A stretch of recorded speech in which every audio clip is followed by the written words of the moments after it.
আমি তাকে যেহেতু তিনি তার ব্যক্তিগত ফেসবুক থেকে সেটা লিখেছে এবং তাকে আমরা বলেছি যে আপনি একটা রিজয়েন্ডার দেন।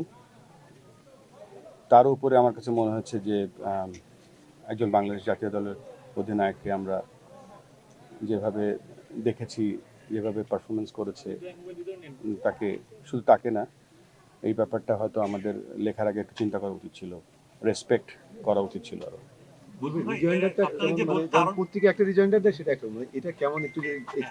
এটা তো তার ব্যক্তিগত ব্যাপার, আমার বলার দরকার বলেছি আর কি। মানে কারণ দর্শনের একটা ইনফর্মাল একটা ফর্মাল, আপনারা কি ফর্মাল চ্যানেলে চেয়েছেন না ইনফর্মালি চেয়েছেন? তিনি নিজেও তো একজন ডিরেক্টর, তো আমরা আমাদের বোর্ড মিটিং আছে 24 তারিখে সম্ভবত, তখন আমরা ব্যাপারটা নিয়ে আরো খোলাখুলি আলোচনা করব। নরমালি তো আমাদের 26 তারিখে ইন্ডিয়া যাওয়ার কথা ছিল যদি সব ঠিক থাকতো ইনশাআল্লাহ। এখন এই মুহূর্তে যদি আমাদের ইন্ডিয়াতে না যাই সেই ক্ষেত্রে আমাদের কি বিকল্প কোনো প্ল্যানিং আছে কিনা?